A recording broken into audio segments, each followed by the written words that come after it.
El Colegio de México y el Centro de Estudios de Asia y África presentan Asia y África en Perspectiva, una serie de podcasts sobre los 60 años de historia del Centro de Estudios de Asia y África. Les damos la bienvenida a Asia y África en Perspectiva, un podcast del Centro de Estudios de Asia y África del Colegio de México. Mi nombre es Roberto García, profesor e investigador de estudios budistas. Con este episodio iniciamos nuestro podcast con una serie dedicada a los 60 años del CEA, en la que exploraremos la historia del CEA en perspectiva. Para inaugurar magistralmente esta serie, tenemos la oportunidad de conversar con José Antonio Cervera, quien desde el 2022 es el director del Centro de Estudios de Asia y África. José Antonio es un destacado académico especializado en la historia y filosofía de China. Ha investigado la llegada de los misioneros católicos a Filipinas y China y su influencia en la ciencia durante los siglos XVI y XVII, así como la filosofía neoconfuciana en China. Ha publicado varios libros, entre los cuales destacan Cartas del Parián, Los chinos de Manila a finales del siglo XVI, a través de los ojos de Juan Cobo y Domingo de Salazar, así como Tras el sueño de China, Agustinos y Dominicos en Asia Oriental, a finales del siglo XVI. También ha participado en libros colectivos de gran relevancia, como por ejemplo La historia mínima del confucianismo, con Flora Botton y Yong Chen. Y bueno, pues ha participado también en múltiples congresos en varios países de América, Europa y Asia. Hola, José Antonio. Hola, ¿cómo estás? Bien, muchas gracias. Pues me alegra mucho poder platicar contigo. Me gustaría quizá empezar conversando un poco sobre la historia del CEA, repasar algunos de los momentos o episodios que han caracterizado o que han marcado hitos en la historia del CEA. Hay que mencionar que este podcast justamente está enmarcado en los 60 años de nuestro centro que felizmente empezamos a celebrar este año. Efectivamente, bueno, qué bueno que hemos lanzado estos podcasts. Yo estoy muy contento, muy emocionado con este nuevo proyecto de nuestro centro. Y además, como bien dices, justo este 2024, que acaba de empezar, cumplimos los 60 años. Entonces, es un buen momento para echar la vista atrás. Fíjate que, como has dicho muy bien, yo soy especialista en China, y tanto en la civilización china como en la japonesa, el ciclo de 60 años es muy importante. Seguramente nuestros oyentes han oído hablar del famoso horóscopo chino, los 12 animales, Claro. Y también los 5 elementos. Entonces, por ejemplo, esto se está grabando el día 1 de febrero del año 2004, lo digo para los que lo escuchen dentro de semanas o meses o años. Y justo dentro de 9 días, el día 10 de febrero, empieza el año chino, el año del dragón, Sí. Muy auspicioso, por cierto. Eso quiere decir que el Centro de Estudios de Asia y África nació un año del dragón. Extraordinario. Y este año es el año del dragón, pero además de madera. Es decir, es justo el ciclo grande, completo, que en países como China y Japón tiene mucha importancia. Bueno, fíjate que nuestro centro ha tenido toda una evolución muy interesante. Surgió en 1964, efectivamente hace 60 años, como una sección de estudios orientales dentro del Centro de Estudios Internacionales. Como sabes muy bien, el Colegio de México surgió en 1940 y a partir de ese momento fueron surgiendo varios centros. El Centro de Estudios Internacionales ya existía y se creó una sección de estudios orientales muy orientada hacia un gran proyecto de la UNESCO, el Proyecto Mayor Oriente-Occidente, que surgió a partir de 1960. Este gran proyecto sobre todo se hizo para conectar los países de lo que en aquel tiempo se llamaba el Tercer Mundo, porque hasta entonces, los años 60, hay que recordar, es el momento en el que muchos países se están descolonizando, tanto en Asia como en África. Entonces, pues prácticamente todo el conocimiento sobre esos países y sobre Latinoamérica también, para esos países, provenía de Estados Unidos, de Europa, de los países del norte. Entonces, este proyecto, a partir de 1960, auspiciado por la UNESCO, lo que intentaba era que se conociera,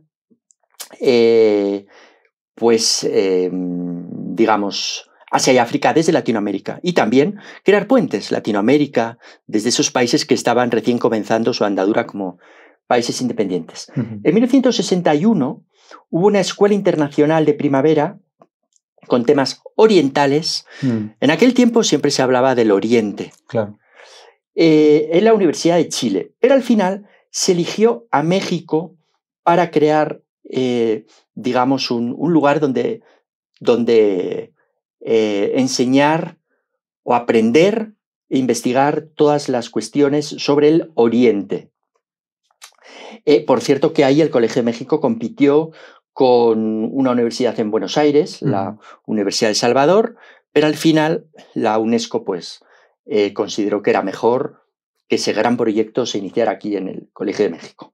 Bueno, le tocó a Daniel Cosío Villegas, que en aquel tiempo era presidente del Colegio de México, empezar a andar este proyecto, pero a partir de 1963 el nuevo presidente del colegio, Silvio Zavala, daría un espaldarazo fundamental.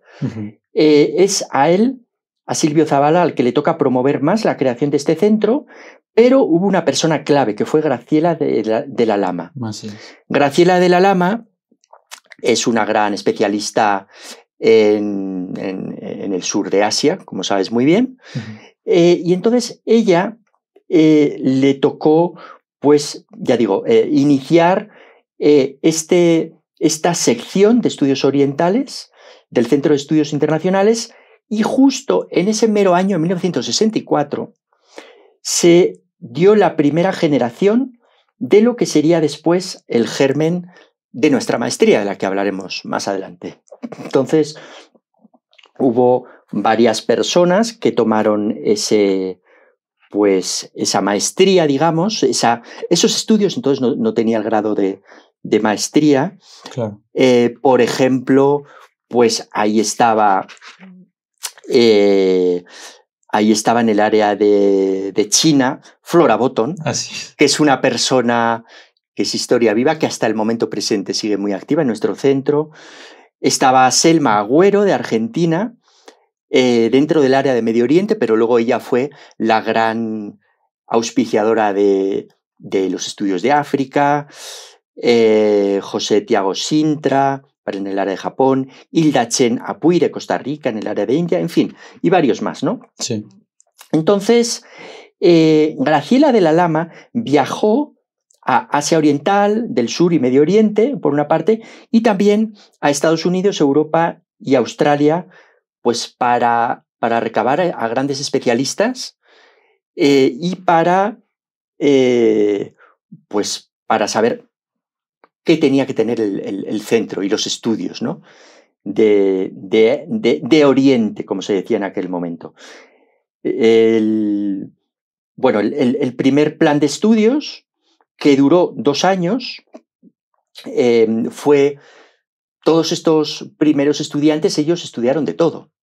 O sea, ellos estudiaron, se les dio una embarrada general y súper profunda, con grandes especialistas llegados sobre todo de Estados Unidos, de Europa, pero todos ellos estudiaron sobre China, sobre Japón, Corea, el sureste de Asia, India, Medio Oriente, norte de África, todo, ¿no? Me llama mucho la atención esto que comentas, José Antonio, porque justamente el planteamiento inicial de la sección de estudios orientales era que los estudiantes tuvieran una visión, digamos, totalizante, o que abarcara todo lo que era Oriente, ¿no? De acuerdo a la noción que se tenía de Oriente en ese momento desde el Colegio de México y desde la academia en muchas partes del mundo, y que la currícula abarcara de forma simultánea cosas como estudiar la historia, no sé, la historia antigua de Medio Oriente y procesos de islamización, y al mismo tiempo tuvieran clases, por ejemplo, de historia y cultura antigua de India, y los alumnos, pues de alguna forma, tenían esta visión muy general, ¿no? Sí, es impresionante. Tengo aquí el currículum de esa primera generación. Fíjate, el primer semestre se estudiaba Antropología Cultural del Oriente, Geografía General de Asia, Lingüística General y cursos intensivos de chino, japonés, hindi y árabe, que son los 4 primeros idiomas que se empezaron a estudiar aquí. El segundo semestre era Historia Cultural de India Antigua y Medieval, Historia de Medio Oriente Preislámico, Historia de la Civilización Sino-Japonesa y cursos intensivos de lengua. El tercero, Historia Cultural de India Moderna, Cultura Islámica, Historia Cultural Sino-Japonesa, además de los cursos de lengua. Y el cuarto semestre, India Contemporánea, Nacionalismo Árabe, Japón y el Sudeste de Asia, China Contemporánea, un curso suplementario de literatura japonesa y los cursos de lengua. Entonces, bueno, esta generación duró 2 años, enseguida se vio que no era posible, se abrió a 3 años y luego se fue especializando más en las áreas. Claro. Y hasta el año 2000, la maestría, que fue cambiando también de nombre, pero digamos el germen de la actual maestría en estudios de Asia y África, duró 3 años. Y a partir del año 2000, otra vez se hizo en 2 años, que es el esquema que sigue actualmente. Claro. Ahora, ¿cómo fue este cambio de esta sección de estudios orientales que formaba parte del CEI a convertirnos en un centro ya aparte? Exacto. O independiente? Mira, en el Centro de Estudios Orientales surge en 1968, pero si te fijas bien, nosotros este año estamos celebrando el 60 aniversario del nacimiento de la sección de estudios orientales, porque para nosotros ese es el verdadero momento de nacimiento del centro. Realmente, 4 años después simplemente fue considerado un centro, y ya está, no hubo muchos cambios. Ahora, sí que hubo más cambios unos años después, en 1974, cuando hubo un evento muy importante para, iba a decir para el centro, pero realmente para el Colegio de México, y para México. Se celebró el 30º Congreso Internacional de Ciencias Humanas de Asia y África del Norte, del 3 al 8 de agosto de 1976. Este 30 Congreso Internacional de Ciencias Humanas de Asia y África del Norte, un nombre muy largo, es... ¿Por qué el número 30? Bueno, este era el tradicional Congreso de Orientalistas, que se había hecho desde el siglo XIX, y que el anterior se había hecho pues 2 años antes en la ciudad de París. Entonces, bueno, fue ahí toda una gran negociación por parte de Víctor Urquidi, el que para entonces ya era el presidente del Colegio de México. Víctor Urquidi fue el presidente del Colmex desde 1966 a 1985. Él fue también un enorme promotor de los estudios de Asia, porque justo hasta ahora hemos hablado de estudios orientales, pero en ese momento ya empezó a haber una gran crítica sobre lo que es el orientalismo. Entonces, en ese año, en 1974, es cuando se lleva a cabo este congreso, que era un señor congreso. Imagínate, 2.000 especialistas de 500 universidades de 65 países. Impresionante. 65 países. O sea, ahora sería muy difícil, por no decir imposible, que el Colegio de México pudiera albergar un congreso de semejantes proporciones. Entonces, en ese mismo momento, el Centro de Estudios Orientales cambia su nombre a Centro de Estudios de Asia y África del Norte. Entonces, a partir de entonces ya no se habla de Oriente, porque además, a ver, siendo un poco, pensando con la cabeza, visto desde América, el hablar de Asia como Oriente no tiene ningún sentido, en todo caso Poniente. Yo que me he dedicado a la historia de, de Filipinas, de China, de cuando llegaron los primeros misioneros europeos que iban de España, Nueva España, Filipinas. Bueno, ellos llamaban a todas estas islas islas del Poniente, claro, lo cual es razonable. Visto desde América es el Poniente, no es el Oriente. Hablar de Oriente es una visión eurocéntrica, ¿no? Entonces, a partir de ahí ya cambia este nombre y bueno, como digo, el Graciela de la Lama, Omar García Legorreta y Víctor Urquidi son los que más hicieron por traer a México ese importante congreso. Viajaron a varios lugares, como por ejemplo la Unión Soviética. Y bueno, China, por ejemplo, estaba en plena revolución cultural. El embajador Eugenio Anguiano en 1975 también trató de que la República Popular China enviara representantes. En fin, fue muy importante. Sí. Y esto entonces, estos grandes, digamos, arquitectos de lo que ahora es el SEA, pues sentaron las bases para lo que después se desarrolló durante varias décadas y que estamos, pues somos herederos de alguna manera de ese trabajo, ¿no? En particular me interesa esta transición que tú ya mencionabas de esta visión totalizante hacia la división en áreas, que es la forma en la que el SEA ya como Centro de Estudios de África ha funcionado a lo largo de varios años y que, bueno, es la manera en la que estamos, que estamos trabajando ahora, ¿no? Que está organizado nuestro centro. Efectivamente, fíjate, los primeros directores primero del SEO, la sección de estudios orientales, luego del Centro de Estudios Orientales, luego ya del Centro de Estudios de Asia y África del Norte, fueron Graciela de la Lama, por supuesto, fundamental, luego Omar Martínez Legorreta, especialista en China, pero luego hubo dos grandes especialistas de Medio Oriente, Manuel Ruiz Figueroa y Jorge Silva, y después ya entró Flora Botton, del área de China. Si te fijas, ahí se estuvo moviendo todo entre China, Japón, sur de Asia y Medio Oriente. Bueno, hubo un personaje fundamental también en la historia del SEA, hay que nombrarlo, es el académico Prodiot Mukherjee. Así es. Profesor y coordinador de investigación en el centro, él era indio y él,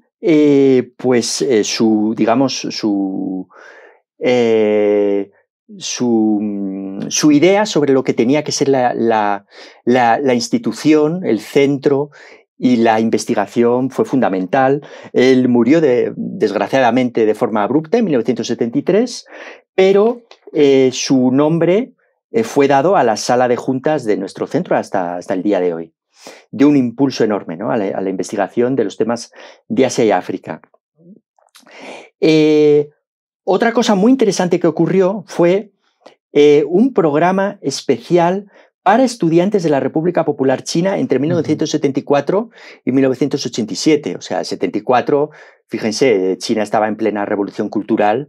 China de entonces no era en absoluto, era otro mundo, era otro planeta, otro universo con respecto a lo que es China hoy. Sí. Un país totalmente pujante y con tecnología a punta y abierto al mundo. En aquel momento China estaba súper cerrado, pero fue el presidente de México, Luis Echeverría, el que auspició este programa, pidió a Víctor Urquidi que se abriera este programa sobre todo para formar traductores del chino al español y del español al chino.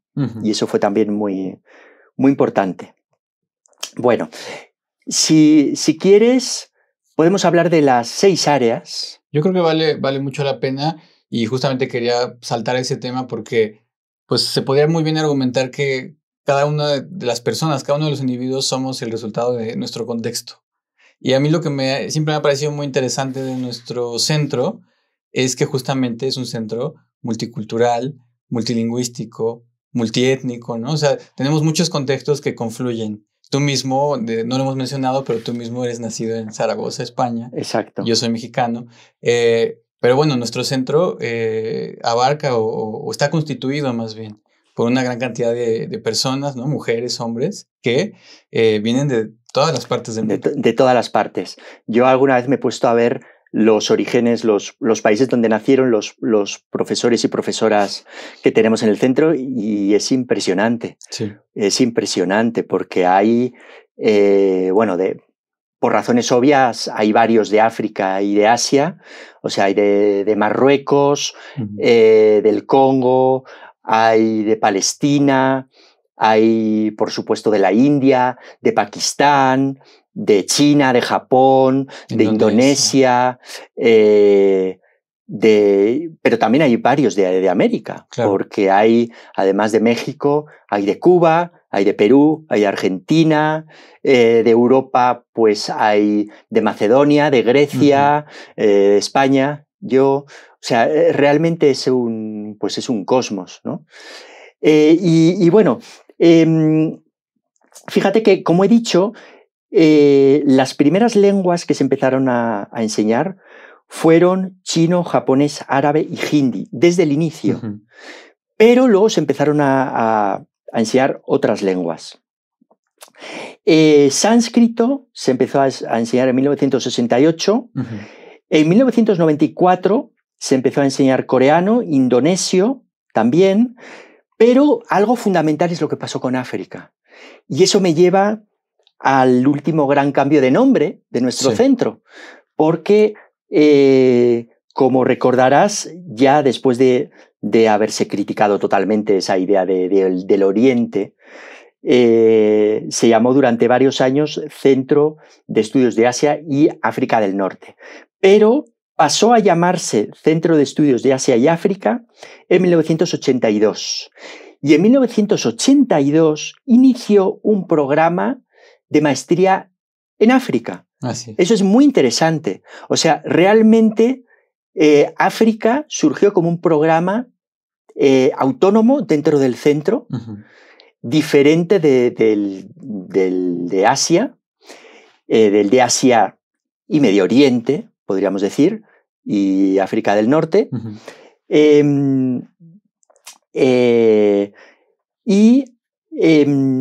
Eso fue en 1982. Se escogió entre toda la cantidad de lenguas de África el suajili como representante fundamental de África, porque es una lengua muy hablada en varios países de África Oriental y Central. Claro. Y luego este programa se integró al programa de estudios de Asia y África.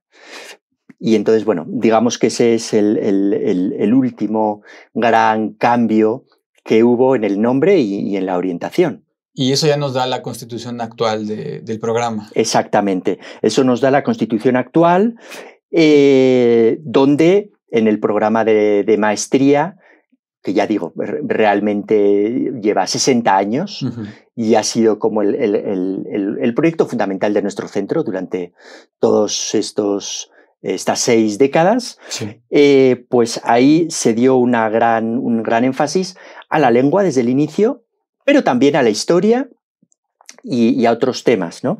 Por ejemplo, algunos de los libros fundamentales que hasta hoy se usan, no en nuestro centro, en toda América Latina, en toda Iberoamérica, provienen de esos primeros tiempos. Por ejemplo, en el área de China, que es la mía, China, su historia y cultura hasta 1800 de Flora Botton, es una referencia en toda América Latina y en España. Posteriormente, una investigadora extranjera, Harriet Evans, estuvo de 1979 a 1984 y escribió la historia de China de 1800 a 1949. También el libro de Japón, Su Tierra e Historia, escrita por varios autores, es una referencia hasta el día de hoy, así como el curso de japonés para hispanohablantes, que, bueno, podemos hablar de la profesora Yoshie Awaihara en colaboración con otros profesores, y es uno de los grandes bestsellers del centro hasta el día de hoy. Así es. Entonces, pues es muy, muy importante. Bueno, otro de los grandes bestsellers es la traducción del Gilgamesh. Hasta el día de hoy es uno de los libros más vendidos de no de nuestro centro, de todo el Colegio de México. Claro. Ahí fue el profesor Jorge Silva, uno de los grandes motores del área de Medio Oriente, gran especialista en las lenguas antiguas de Medio Oriente, el que produjo este libro, ¿no? Que es importante para toda América Latina y España. Entonces, bueno, si te parece, esto es lo que, digamos, lo que constituye el centro en la actualidad. Actualmente hay 6 grandes áreas geográficas, cada una con pues varios profesores investigadores, profesores de lengua, y se reflejan en nuestro programa de maestría. Son China, Japón, sureste de Asia, que la lengua fundamental, bueno, en China y en Japón, por supuesto que las lenguas que se dan en la maestría son el chino y el japonés. En sureste de Asia, que son un montón de países, pues es el Bahasa indonesio, aunque pues actualmente tenemos un joven profesor peruano, precisamente Jorge Bayona, que es especialista en Filipinas, que está también aprendiendo vietnamita, entonces pues se va también hacia esos lugares, ¿no? Hay también profesores especialistas en las islas del Pacífico, como Carlos Mondragón, en fin, hay varios profesores ahí. En el sur de Asia, que siempre realmente pues era el área de la India. Es la única área donde los estudiantes que hacen la maestría pueden optar entre hindi o sánscrito, muy orientada hacia también estudios del budismo, que es lo que tú haces. Pero bueno, tenemos también una profesora de Pakistán. Y bueno, luego Medio Oriente, por supuesto, un área fundamental y en nuestro mundo actual. Tenemos grandes especialistas de Siria, pues como el profesor Conde, Gilberto Conde. Tenemos también un kurdo, que antes se me ha olvidado nombrarlo dentro de esta playa de profesores de todas partes. Sí. Será árabe, por supuesto, y en el área de África pues se sigue dando suajili. Y tenemos también profesores de varios países, como he dicho. Por supuesto que hay unos cuantos profesores mexicanos de prácticamente de todas las áreas, ¿no? Claro. Entonces, estas son las 6 áreas y, pues bueno, el gran proyecto, uno de los grandes proyectos que surgió a partir de 1997, después de haber dado cursos de maestría durante varias décadas, se abrió nuestro programa de doctorado en estudios de Asia y África. Hubo varias generaciones. De hecho, yo soy egresado, yo soy doctor en estudios de Asia y África, especialidad China. También tengo yo el privilegio de ser uno de los egresados del mismo doctorado, así es. Claro, del área del sur de Asia. Del área del sur de Asia. Por razones que sería largo de explicar, que no vienen al caso, en el año 2012 ya no se volvió a abrir ese doctorado, pero justo en este momento tan especial, nuestros 60 años, vamos a volver a abrir el doctorado en estudios de Asia y África a partir de agosto de este año. Extraordinario. Este va a ser uno de los grandes hitos, yo creo, en la historia reciente de nuestro centro. Sí, bueno, lo estamos dando como algo ya prácticamente como un hecho, pero bueno, si resulta que de aquí a unos meses o un año, o 2 años o 3 años alguien escucha este podcast y dice, pero si no se abrió. Bueno, siempre hay muchas circunstancias. Estamos a la expectativa de que nos lo, pues, digamos, el CONACYT lo acepte. También son muy importantes las becas para nuestros estudiantes. Estamos ahí trabajando muchísimo para abrirlo. Yo soy muy optimista, creo que se va a abrir. Ojalá, inshallah, se va a abrir Sí, así esperemos. este doctorado, pero bueno, evidentemente no todo está bajo nuestro control, dependemos de otras instituciones. Pero bueno, yo creo que sí, que se va a abrir, reabrir, y esto es, como dices muy bien, es un proyecto fundamental de nuestro centro. Claro. José Antonio, para ir cerrando ya un poco nuestra conversación, quisiera primero, bueno, yo sé que tú eres un especialista en China, estás muy interesado en la filosofía neoconfuciana y confuciana, y que en particular, pues, te interesa mucho el pensamiento de este filósofo chino, Mencio. Entonces quisiera empezar, bueno, quisiera citar una frase de este filósofo que, pues, digamos, más o menos diría así, ¿no? El gran hombre o la persona suprema o superior es aquella que no pierde su corazón infantil. Traigo esta frase porque tú Una frase muy bonita. Al principio comentaste que nuestro centro, pues bueno, ha cumplido ese ciclo de 60 años. Podemos decir que nuestro centro ya es adulto, por así decirlo, ¿no? Exactamente. Entonces, quisiera, bueno, pues que nos platicaras un poquito qué es lo que tú piensas con respecto a si nuestro centro sigue conservando ese corazón infantil como para seguir siendo o convertirse en esta gran persona. Yo creo que sí. De hecho, bueno, pues este es el final del primer ciclo de 60 años y el principio del segundo ciclo de 60 años. Claro que sí, efectivamente, siempre hay problemas.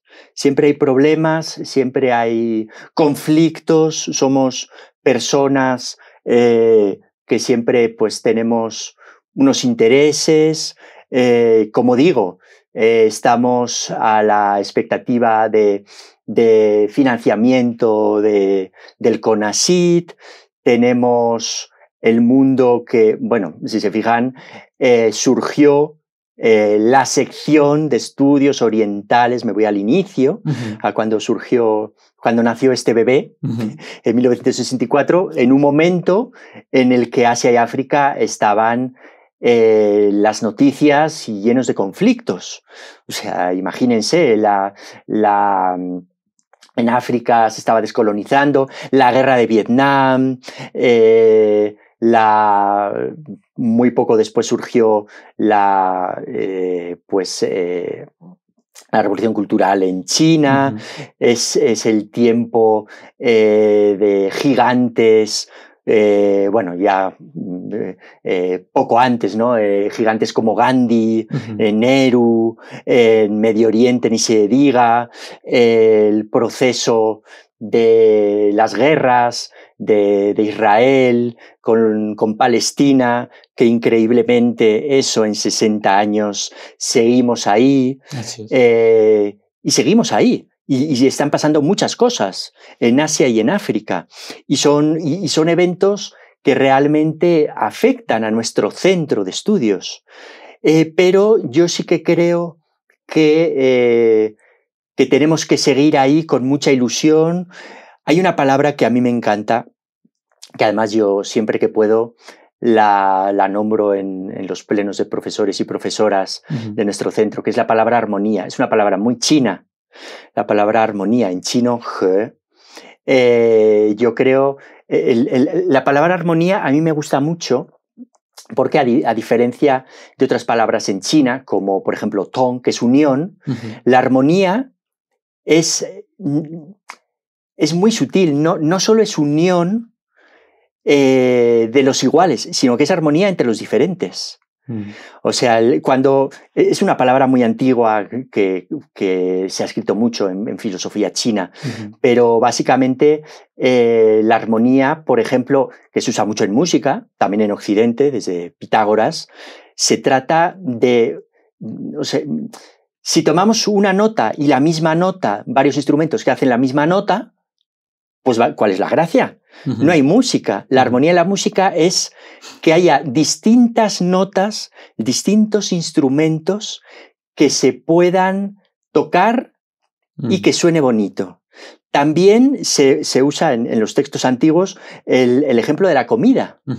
O sea, una buena comida requiere múltiples ingredientes, pero que al mezclarlos de una forma determinada sepan bien.